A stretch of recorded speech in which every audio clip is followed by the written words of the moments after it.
Everyone. So my name is Sophie Russell, and I'm a film student at Oxford Brookes, and I'm co-hosting this talk with. Hi, I'm Ren, also a third year film student at Brookes. And thank you for coming to our event. This talk will be about 45 minutes and should probably do a little bit of ground rules. So this meeting is being recorded. If you don't want to be recorded, please turn off your camera, but we are only publishing speaker view, so you shouldn't be in the recording. You've all been put on mute, so if you have any reflections, please put them in the chat box. We'd love to hear what you think. This talk is part of the 19th Oxford Human Rights Festival, which was started in 2003 by students at the Centre for Emergency Development and Practice. It uses the arts to talk about human rights issues, including films, like I showed yesterday, performance, exhibitions, and talks like this one. I hope you enjoy. And we are so honoured to have these two speakers and lovely ladies with us today. And we do urge you throughout all the talk, if you have any questions, pop them in the chat box. And at the end of the talk, we're going to have a 15-minute Q&A where we can hopefully get through as many questions as we possibly can. But now I'm going to introduce you to our first speaker, Dr. Louise Young. Dr. Louise Young is a junior doctor currently working on a busy acute medical unit seeing predominantly COVID-positive patients. However, in the first wave of the pandemic, she provided medical care to the refugees in Samos. Throughout this past year, COVID has made Louise's life and work both challenging and unexpected in so many numerous ways. And I will hand this over to Louise if I've missed out anything, so she can say hello to you all. Hi everyone, it's really nice to meet you all. Thank you all so much for giving up your Friday evenings and coming and watching this talk. Hopefully you'll learn something, hopefully it'll be really interesting. Thank you Sophie, thank you Ren. I think that pretty much covers it. Fortunately now, I'm not seeing so many COVID patients as it's easing off a little bit, but certainly in the height of this second wave, a very high volume of COVID patients. But I think you've covered everything, thank you. So I'll pass this on now to Ren, who will introduce our other guests for this evening. Our second speaker for tonight is Rana Ibrahim. Rana is an archaeologist and artist from Iraq. She is the founder of IWAW, or Iraqi Women, Art and War, a project that works with Iraqi women in Oxfordshire to capture their surviving oral stories through art. The pandemic obviously made it harder for Rana to connect with the women that she works with, and I'm sure that she'll explain how she adapted to these new challenges. Rana. Hello, hi everyone. Thank you, Ran and Sophie. Assalamu alaikum. Yes, I'm glad to be part of this event. And as everyone said, it's a Friday, and happy Friday for everyone. And I'm looking forward for the talk with Louise, and hopefully, as she said, you learn something from us. Thank you. So now we'll go on to our first question, which is for both of our speakers. First, for Rana, what made you start Iraqi Women's Art and War? And throughout the years, has this expanded and grown? And also to Louise, why did you want to become a doctor and become into the medical profession? And especially after the year that you've had, has that grown and developed as well? But Rana, you can start first. Yes, thank you, Sophie. Yeah, I'm from Iraq originally, so I wanted to integrate to this culture. I moved, so I'm fourth immigrant as well. So I moved to the UK 2003. And when I moved, my English wasn't great at all. So I have like zero talking English. And then I learned how to learn how to speak and listening. And we do have in Iraq like the basic English, the grammar and reading and writing, but not speaking and listening.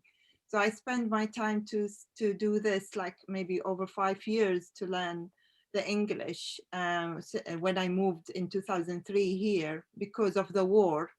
I start building my life in the community, English community or British community, and I start losing my identity in the same time as an Iraqi. So to be honest, I started like from scratch. I'm an archaeologist. I used to work in Iraq as well, but then to come to the new country is completely new start for me. So I really established myself in terms of the English barrier and things, and then working as a volunteer in museums. And then there was opportunity came to do some work, to study my master's degree in Newcastle University, and then working with them as well for 2 years.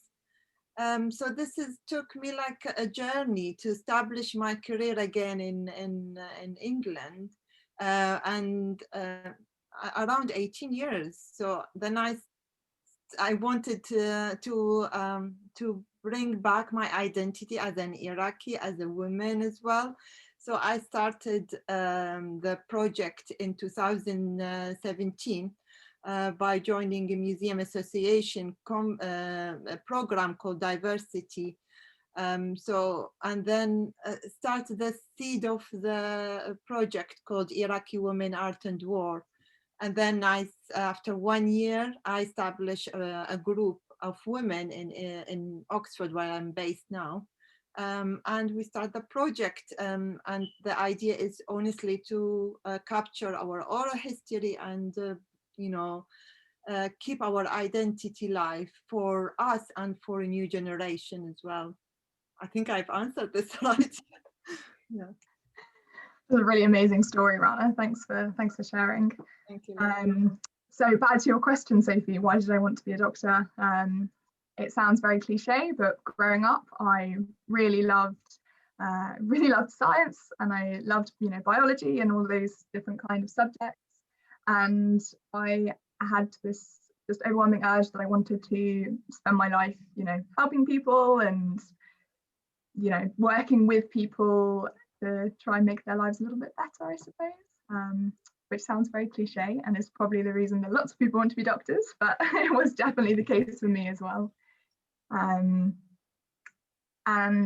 coming back to the second part of your question, as how COVID has affected us, especially in my first year of working as a doctor, I think it's really just affirmed that you can't take away people's suffering. There will always be suffering in this world, but it's about the way in which you can contribute a little bit and try and ease that suffering and spread the burden of it and make it a little bit more manageable for people, I suppose. And I think that's what this year has shown me, that you definitely can't fix everything, definitely not. But just being there for somebody, for them to tell you their hardships, whether it's something very small or something huge, and just to listen and to be there with them in their darkest hour. And I think that's a beautiful answer from both of you. That's, and I think especially from this past year, we've all, as you said, Louise, we've all had hardships, and hopefully during this talk we'll talk about how you two have, with Rana's art and you going to Samos and also coming back for the second wave in the NHS, how you guys, even though you hate me saying this, how you wonderful women have brought some of that light back into people's lives. And I think that's wonderful. But what I'll do, I'll pass it on, the next question on to Ren, and she. So the next question is, can you describe what your work was like before COVID and how it looks different after? Louise, you kind of have started talking about this, but Rana, I'd be intrigued to see how you've done that. Yes, so before COVID, I'm into museums, so my career is all a museum and work in a museum in a different projects. Meeting a lot of people, greeting them, working with the objects, and integrate with them through the objects a lot. Also because of my project, which is Iraqi Women Art and War, started the exhibition called Of Ordinary Things before the lockdown. And we used to meet as a group with the lovely women, Iraqi women, and the artists. They support me like once a month. And you know, like meeting and chatting and do the artwork, eating and all this. But after the lockdown is completely changed, so it's shifted completely in a different thing. So I started to act as a social worker for my group, as well as like supporting them, and they support me as well. So it's vice versa. So we kept talking via WhatsApp. So it's all technology, not everyone into Zoom, or so we tried the best to carry on talking. We did like online Zoom supporting the exhibition. So it's really shifted completely different. And everyone had the different experience with the lockdown and COVID-19. So for me is how can I say it? It's like shifted in a positive as well. So I discovered myself as an artist doing the collage artwork. Because I love people, I love working with people and integrate a lot with them and chat. I couldn't do that at home. So I started doing my art collage work, and that's why it's kept me really healthy and my well-being better. And, you know, my mental health is okay because I go up to my studio and do all this work, and okay, I'm fine. Everyone saying we hate this, and no, I'm fine. I'm doing the artwork. I'm relaxed with this, and the one behind me. So this is especially for you, Louise, as well. Is for all the doctors who really support us during the lockdown. I did this NHS artwork. It's a big book. I have a sketchbook, and I do all my artwork. And if you want to know the details, it's all on my website and the Tumblr as well, my blogs as well. So yeah, my artwork is make me feel okay during the COVID-19, and much better really with coping with it. I don't know about you, Louise. How did you feel? Yeah. Well, oh gosh, it was very different for me because before the pandemic hit, I was a final year medical student, and it was, you know, it was scary for all of us, and we were all had no idea what to expect. And every night we'd tune in and listen to the government briefings in the evening and find out what had been going on and what the plan was for the country moving forward. And it was at one of those briefings that Matt Hancock, I believe it was, said that all of the final year medical students were moving to the front line. And that was the moment that I found out that I was graduating with the rest of the country. So from that moment, it was a bit of a whirlwind in terms of trying to get 8,000 final year medical students jobs in the NHS and allocating them roles and making sure that we were all supervised properly, which, as you can imagine, was an admin nightmare. And it didn't go as smoothly as I'm sure they would have liked. And I spent many, many weeks wondering if I was going to get a job in the NHS and where in the country that job might be. And it was quite anxiety provoking. So one day when I was on Instagram and I saw a friend of mine from medical school had posted a story on her Instagram saying that this clinic in Samos was desperately short of medics because at the start of the pandemic, all of the doctors and nurses working in this clinic upped and left and went back to their respective countries, who were obviously crying out for healthcare staff because nobody knew what was going on all around the world, which left this one particular clinic very understaffed. And I saw this message and something really just resonated with me. And I thought, yeah, that's what I have to go and do for the next 3 months. I have to, you know, that's the best use of my time. The NHS has enough doctors. This one clinic does not. And so later that week, I booked a flight and I went out to Samos. And after 2 weeks of quarantine, I started working there. And I stayed there for 3 months. And crikey, how different that was pre-COVID and post-COVID. Was a baptism of fire into medicine, starting work in there in the refugee camp, providing and I do think we have a map of Lucy, sorry, tech people. Can you show picture 1, please? So this is, I'm guessing where you spent most of your time. It's just in this one very confined area. Yeah, so the image we can see on the screen now is an aerial view of the Samos camp taken in 2019. So this is a fairly outdated view of the picture, but I think it just displays it quite nicely. So this is on a very steep mountainside just out of the main city on Samos, which is called Vafi. And our clinic was about 500 meters away from the bottom of the camp. So the road at the bottom there, it was about 500 meters away from there. As you can see, there are some containers going up the side of this mountain. It really doesn't show how steep this is, but it really was very steep. And obviously, because this is quite an outdated picture, the situation was a lot worse when I was out there, and much of the greenery that you could see inside the red lines there were just tents as far as the eye could see, in and amongst the shrubbery, all along the road space, sort of overflowing onto the road above the top of the camp. It was much more crowded. I mean, it's very crowded in this photo here, but even more so. There was an influx of refugees, and I think they estimated there was about 8,000 there when I was there, and this camp was designed for 600 people. Imagine awful conditions, and given the fact that you're on a very steep mountainside in shrubbery where there are snakes and scorpions and rats and goodness knows what, and you don't have access to clean, safe water, and the toilets are broken and horrible, and yeah, it's just, yeah, fairly awful.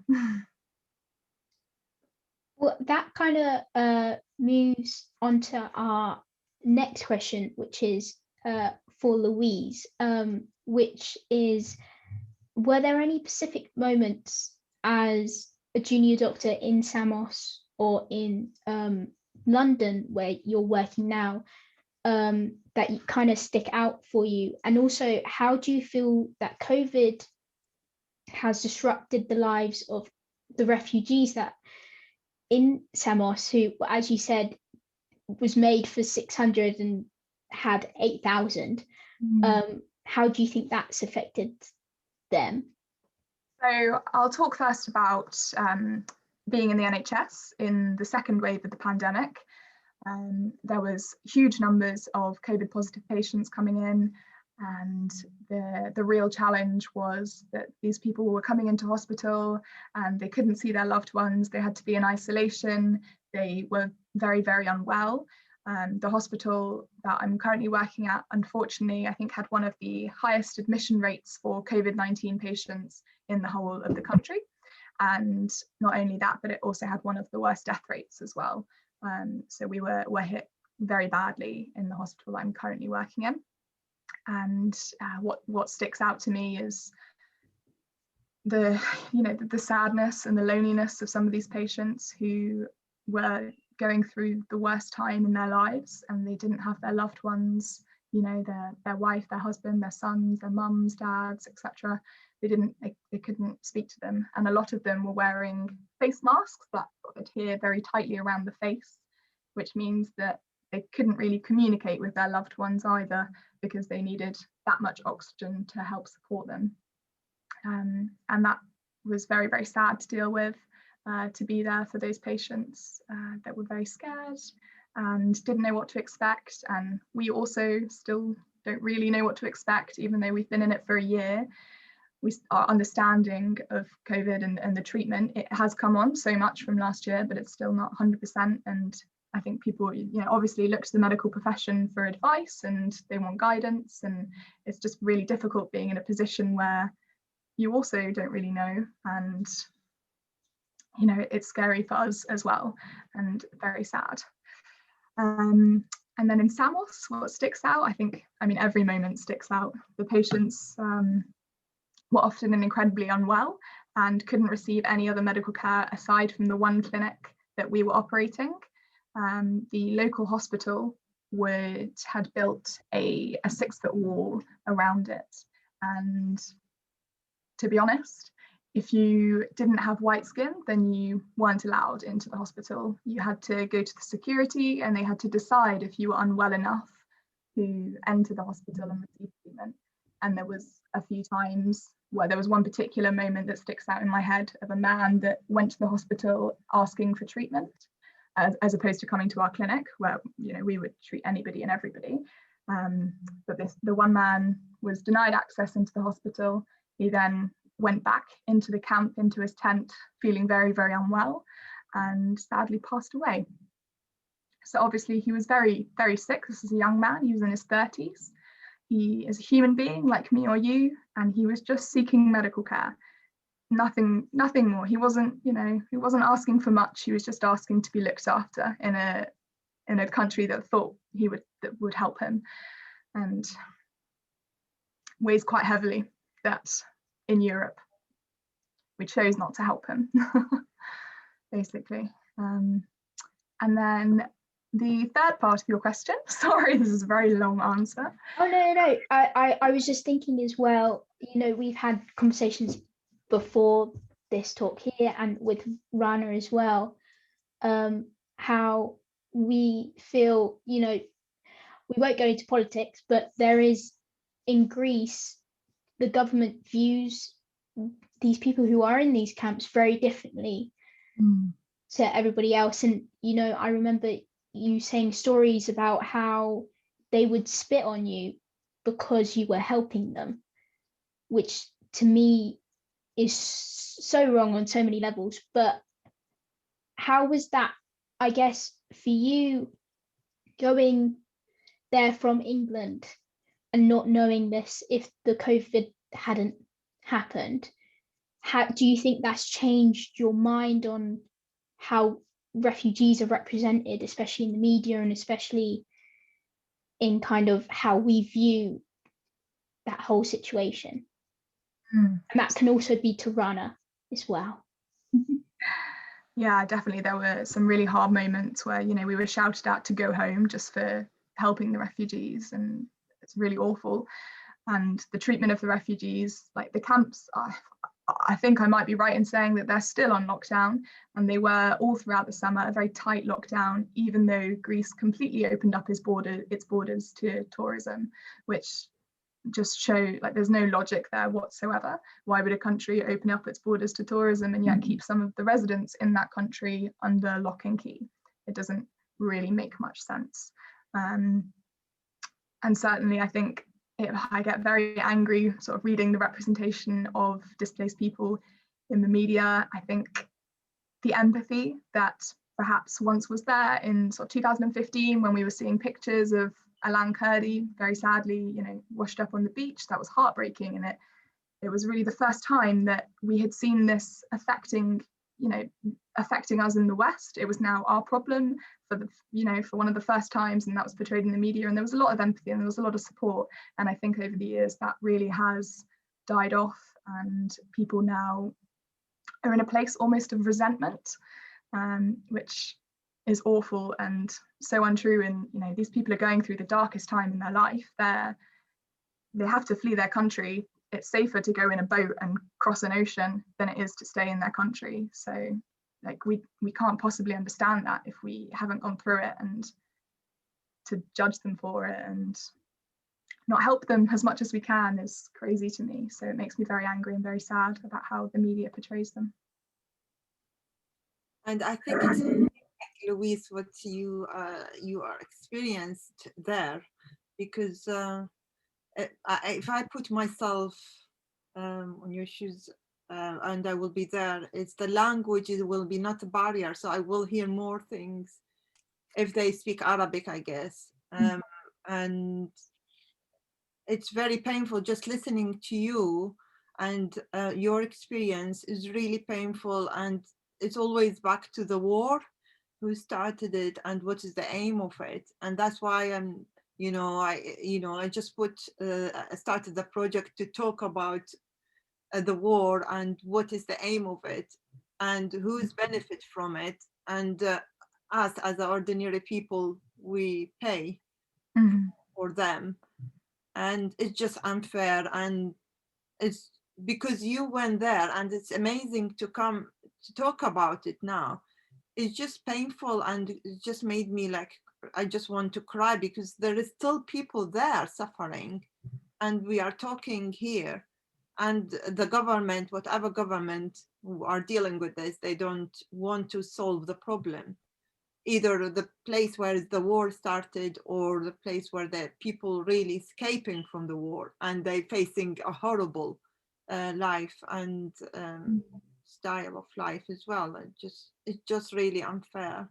Honestly, when you think about it, it feels overwhelming, and like, why even try? Because there's no point. That, we're up against bigger powers, we're up against governments, and we're just people. But I really think it's conversations like this, and it's people like you, Rana, and the work that you do, how you interact with the community, and you help the women that that you volunteer with. It's so important, and I really think the small things do add up, and it will make a difference. And it's just a case of having to keep going and keep talking about it and keep the conversation right at the forefront of everybody's mind. And that's how change will come around.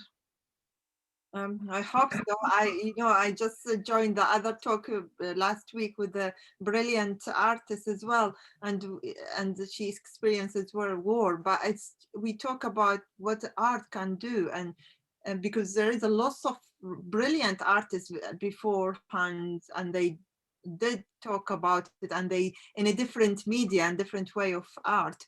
But I think back to politics, people, they don't want to listen. They benefit from it for themselves, not for their countries. Yeah, I'm sorry, I have to talk about politics. It's just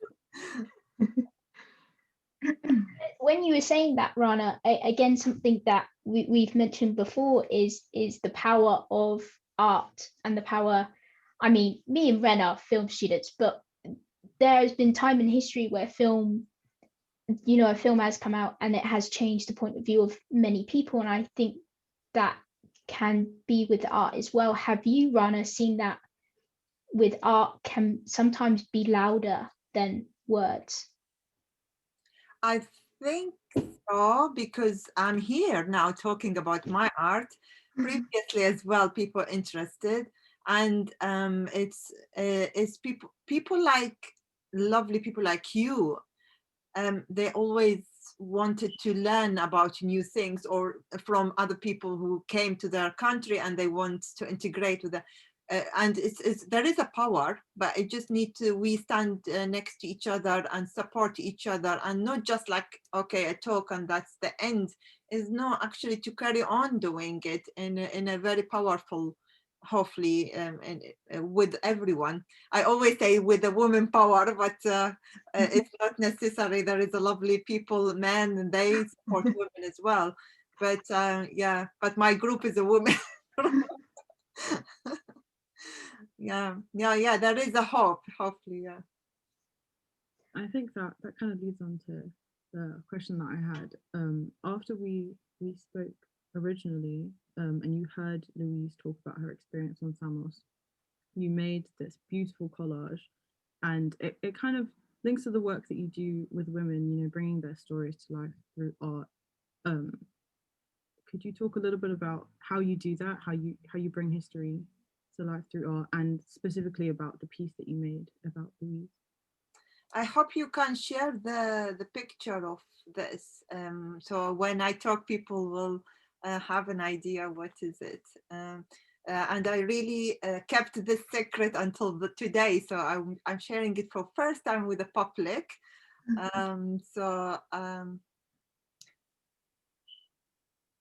And can I say, I love it.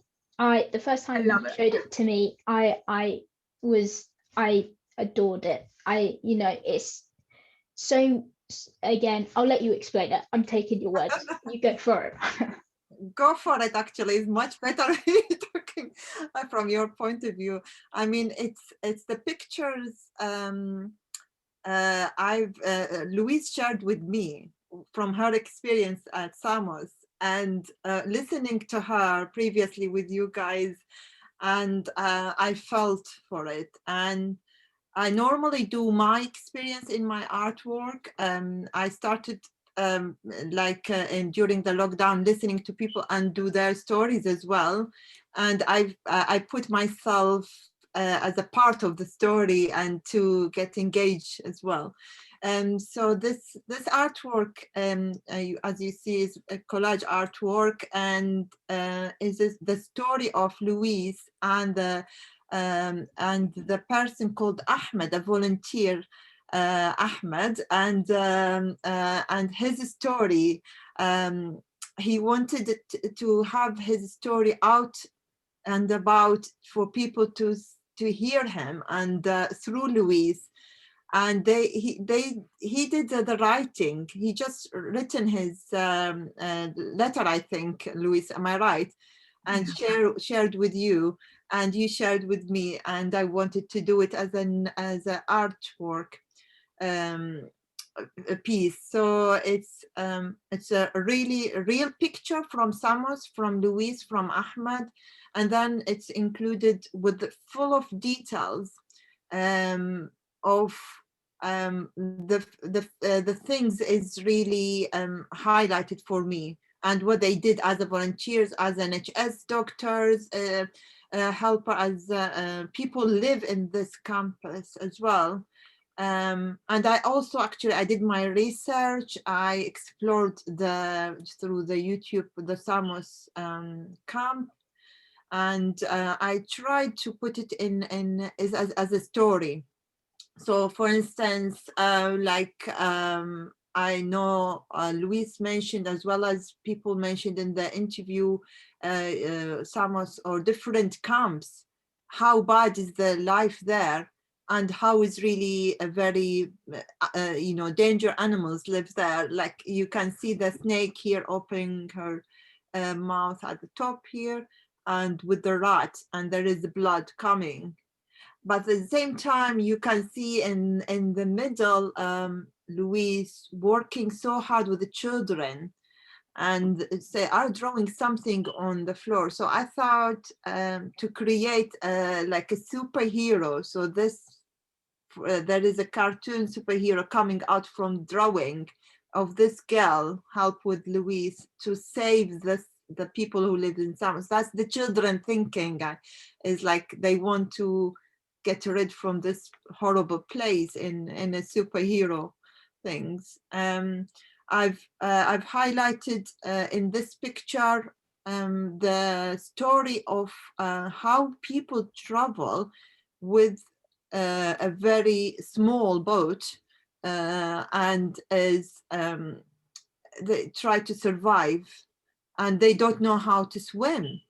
And I know that from Louise's story as well. They teach them how to swim. That's why you can see the person in the middle, and also trying to land, and this lady trying to see the fish, how to swim, and also people survive or not. So from the boats, so I put a lot of different kind of boats, and there is a small writing, and this is part of words from Louise and I think Ahmed as well in this. So you need to have a look. And also there is another animal hidden here, and it represent a politic sign. I don't know, I will leave it for you. You tell me which one. And it's representing a very, if you are Arab, you will know what I mean. But maybe even if you're not Arab, I don't know. It's the name of the animal in Arabic represent a very real situation in one of the war country. Also, Ahmed, he is the star of this really story, because he he has no English, and he learned English, and he helped Louise and her group to translate to other people from Arabic to English, from English to Arabic. I don't know him at all, but from his stories inspired me a lot, how he is really willing to learn and helping, and he wished to travel from this camp to start his life again in somewhere. So it's really a story of heroes, the NHS people, story of volunteers and people, ordinary people who are escape war to come to live in this camp for a short time, not for a long time, for a short time. And this camp is, I think, is for 200 people or 800 people, and it's like 8,000, I think, Louise. So yeah, so it's a lot of details in this. Yeah, thank you. It's absolutely amazing, Rana, and it honestly it makes me a bit teary looking at it, because I think I find it so hard to put into words, you know, what it's like out there, and to talk to people about it. And honestly, I think through your art, the first time I saw it, it made me cry. It's so beautiful, and it really encapsulates Ahmed's story and the story of so many people like Ahmed who are still in the camp and spend many, many years in the camp. And not just on Samos, but on, you know, on lots of the Argentine islands and in lots of places around the world. I'm glad to see you like it. It's a pleasure. I would say as well, leading on from that, because I think, bless you, Louise, I cut you off on one of your answers, but I'll as that flows straight back into it, I can. But again, how do you feel COVID has disrupted these people's lives, and kind of what can we do to help in this kind of fight? That's a really important question. I'm really glad that we've gone back to it. So how COVID has affected these people, I mean, we thought it was bad having to stay at home. Could you imagine having an order like that, but you don't have a home, you have a tent, and it leaks when it rains, and when it snows, the snow comes right in, and you know, all of those things. And when it's hot, it's like a greenhouse, etc. How had the pandemic really changed the situation for the refugees is initially all of the non-governmental organizations, the charities out on Samos that are there for the refugees, lots of them overnight were shut down. The boss, the head of Med-Equality team, which is the medical clinic that I volunteered for on Samos, she had to fight really hard, absolutely inspiring woman, and she had to fight so hard just to keep her medical clinic up and running, which is just mind-blowing. That's, you know, it's a medical service and we're in the middle of a pandemic. Surely it's a no-brainer that would have to keep running. And I think it did get shut down for a day or two while she was negotiating with the local authorities to be allowed to stay open to serve the local community of refugees. Not only, so, you know, their language schools got shut down, all of the sort of entertainment, you know, schooling, there was lots of, aside from language schools, there was sort of dance or like art therapy situations, and they have a laundry service that got shut down, so they had no way to do laundry and very limited access to clean water, so end up washing clothes in the sea and showering in the sea and things like that. And then also very basic things which don't make any sense at all. So they would have, normally in the camp, they would have access to food 3 times a day, which was supplied by the local authorities in Greece. And when the pandemic hit, they cut that to twice a day, which seems like you'd have more people in a, you know, trying to gather to get food and queuing in the line for many hours of the day. And it would be more likely that COVID would spread should it hit the island. So just things like that, really. And as I was saying before about how the camp got shut down on a moment's notice, and there was a complete lockdown, no one was allowed in or out of the camp for a very long time, and they had to acquire a ticket to say that the reason they were leaving the camp was to seek medical care, and those tickets were quite hard to come by, my understanding is. And then when the lockdown slowly eased, there were curfews. And I I think, they're still in play at the moment. And if they overstayed these curfews, then they would receive hefty fines, which the UNRH would pay for on behalf of the refugee. But, these curfews were like 7 o'clock in the evening. It wasn't like 10 o'clock at night. It was by 7 o'clock in the evening, you have to be back in the camp and you're not allowed to leave again for the rest of the night, which is it just affects their lives in ways that we can't imagine in England. And it's crazy. And sorry, what was the second part of your question there, Sophie? Oh, sorry. It was just how can we help in a sense, from our little houses in England and stuff. How can we kind of help give support to these people?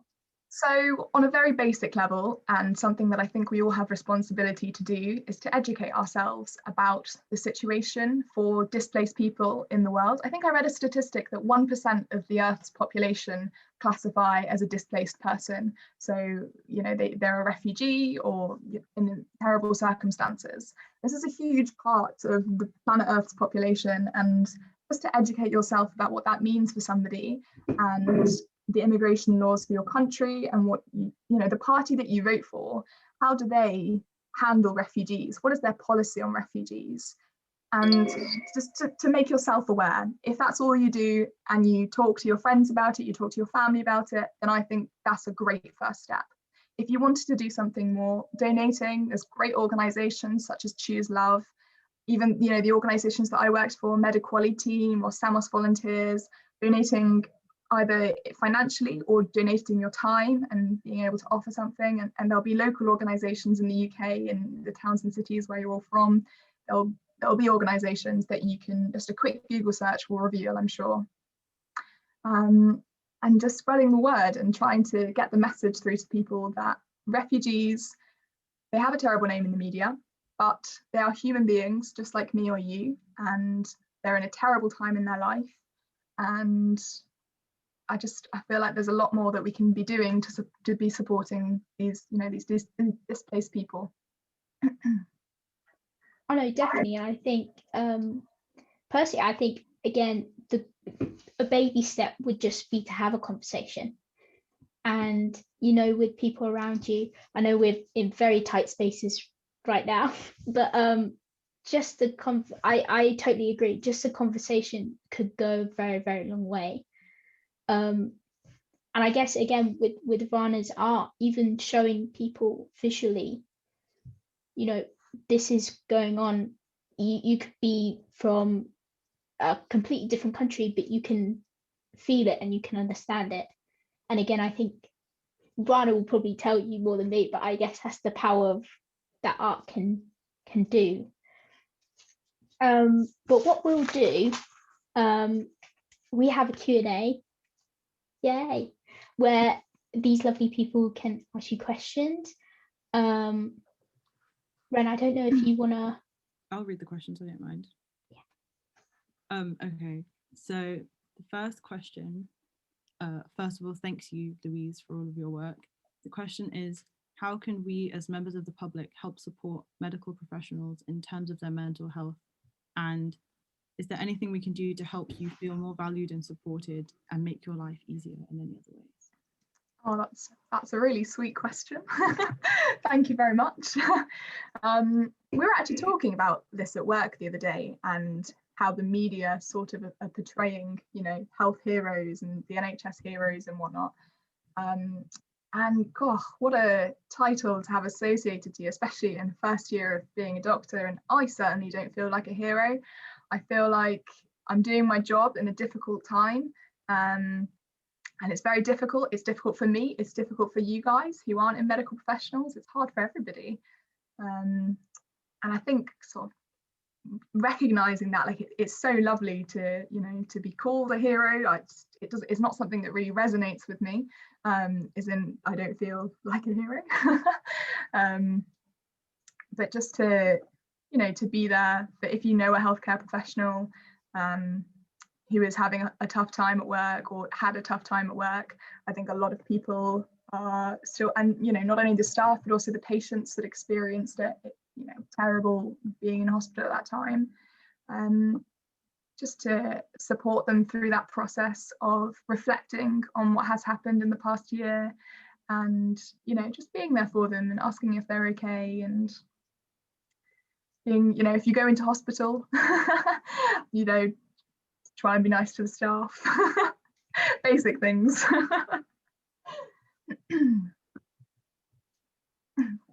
Thank you for that.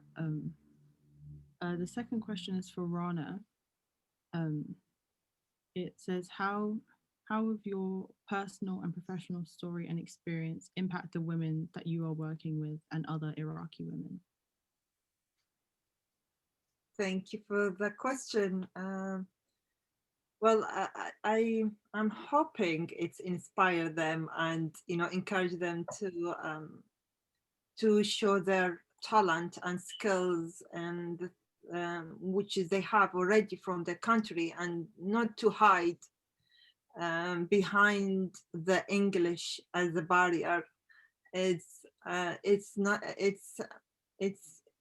barrier, but we can just go over it quickly through art, and through community get together, and also to engage with the women from different backgrounds. So it's not only women with us, between us, but it's also from women from different backgrounds, learn from each other, and hopefully to inspire them not to give up what they've actually learned in their country, and they came here with their rich, and it's very rich culture and heritage and education, whatever they have, and we need to give them space and believe in their talent. And yeah, so I'm hoping with this project is not only for Rana, it's for everyone who really joining me, and they already joined and they want to carry on joining and do the project and expanded it. Yeah.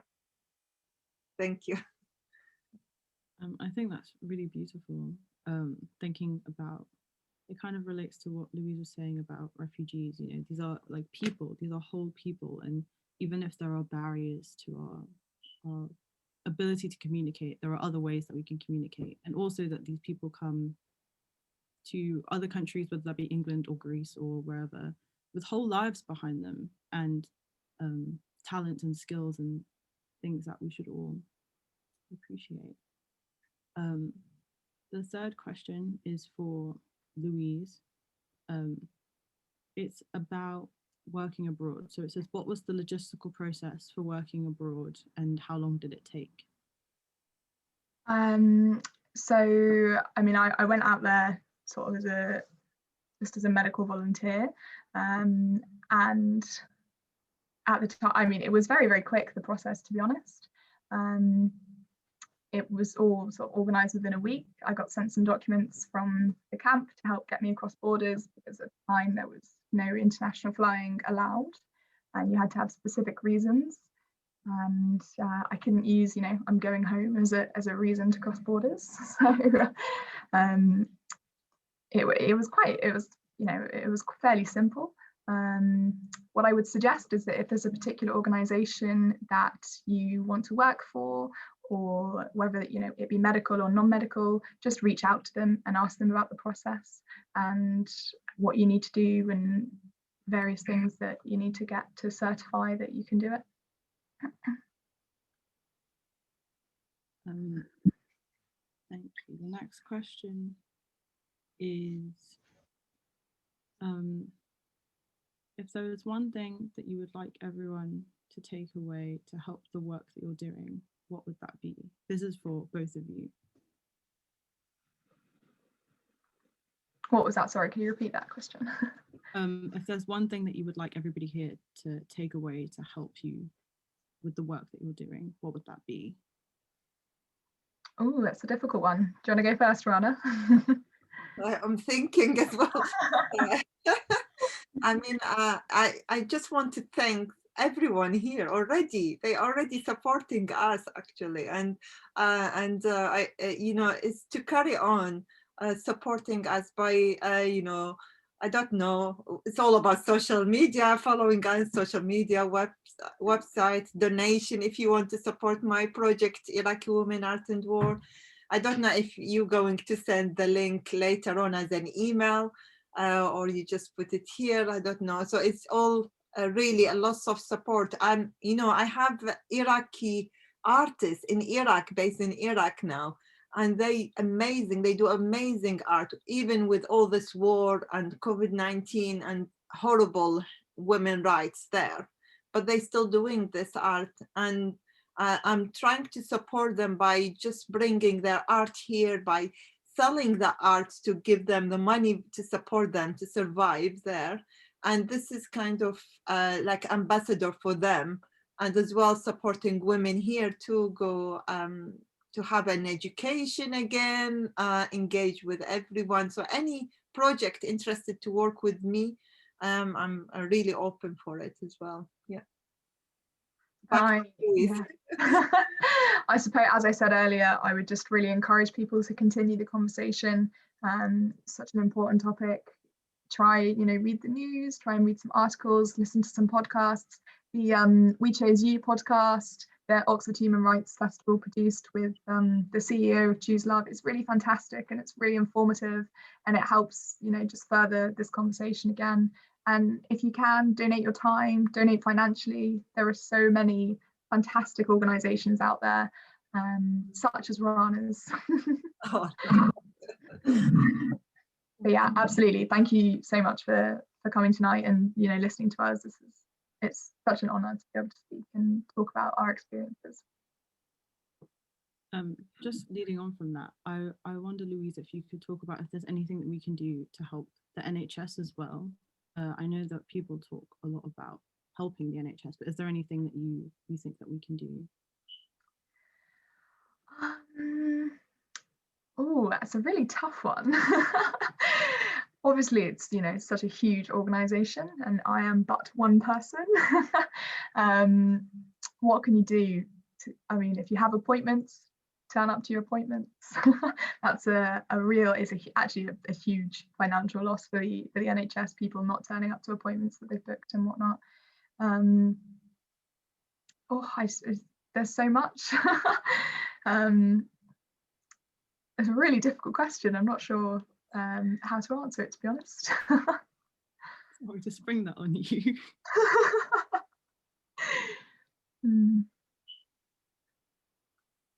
I think it's art and with the NHS can work together in a different way. I mean, you are very, you know, practical and things, so we can bring it to life in a different way, I guess, with the community. Yeah, I don't know.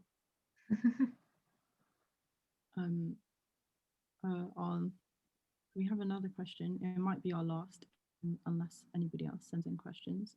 It's for Rana. It says, how has your experience as a woman shaped your perspective of war? And how would you encourage other young women who want to use art for peace? I have to be honest, I wasn't really brave as now. And this is because of, I don't know, because of I didn't have the power or the confidence to speak, and it is my first time, or no, actually it's not, the second time to go live like this and talk about art and women power. And it's just, this art is open really a space for me to talk and to experience, to share my experience with everyone. And I encourage, honestly, people, even if they think they don't have this talent or art or something, and they think it's not really for them, I will say try it and see what you think about it. And there is no art exactly the same. Everyone have their own unique way of art, and I think this is the give me the power to speak as a woman, and I will encourage everyone to do the quite similar things or things they like to share as a woman, and to you know, to go to the next step and talk, and not to be shy. and yeah, and actually form a good women group, supporting each other. By it, one by itself is not good. It's always better to have a group, I guess. Yeah. I don't know if I'm answering the question. Is there any and so, yeah, I don't know if you want me to talk about the tomorrow art workshop, because this is an opportunity for people to attend tomorrow art workshop. I'm doing, it's all about COVID-19 and disruption and gratitude. So yeah, I will leave it for you, Sophie and Rain. We have one last question. It's for Louise. It says, how did you get supported out in Samos? Were there people to help you after after all the challenging things that you saw? That's a really good question. And Samos, the time that I spent working out in Samos, and I'm still processing it and I'm still reflecting on it. But I mean, for me, when I was out there, and the other volunteers, both the community volunteers that were themselves refugees living in the camp, and they volunteered to be our community translators. Spending time with them and spending time with other international volunteers and reflecting on what we'd seen that day and how it affected us. We all lived in these huge big houses all together, which was a nightmare when we had to quarantine because we wiped out half of the clinic staff.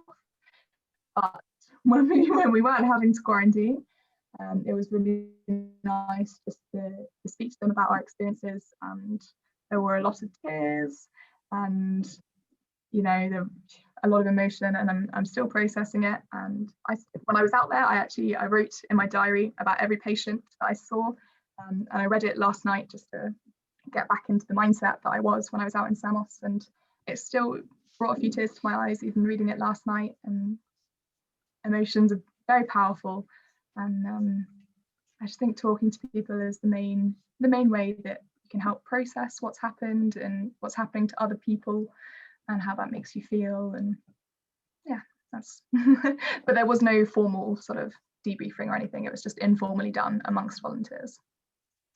So I believe that is the end of our talk. I would like to thank everyone for listening and asking questions, and a special thank you for our tech team, Lucy, Emily and Elizabeth as well, and our guests as well, wonderful women. And we hope that you've taken something from this talk, because these stories are amazing and hopefully you get a new perspective. And also a reminder, Rana has already said it, but I'm also joining tomorrow's class at 10 a.m, which Rana is hosting a workshop, which is going to be so much fun. You should all sign up. It's going to be amazing.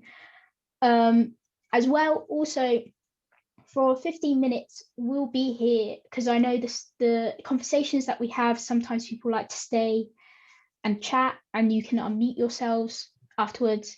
But if not, have a lovely evening. I know it's Red Nose Day, so you're probably going to watch Red Nose Day straight after this. So happy Red Nose Day. And I'd just like to also thank Rebecca Richington and the Oxford Times, because they have today and Thursday, they blasted our event out and they were so lovely to do so. So thank you so much. And yeah, and thank you for coming, and have a lovely evening, everyone. Thanks very much for coming, everyone. And thanks for having us, Sophie and Ron.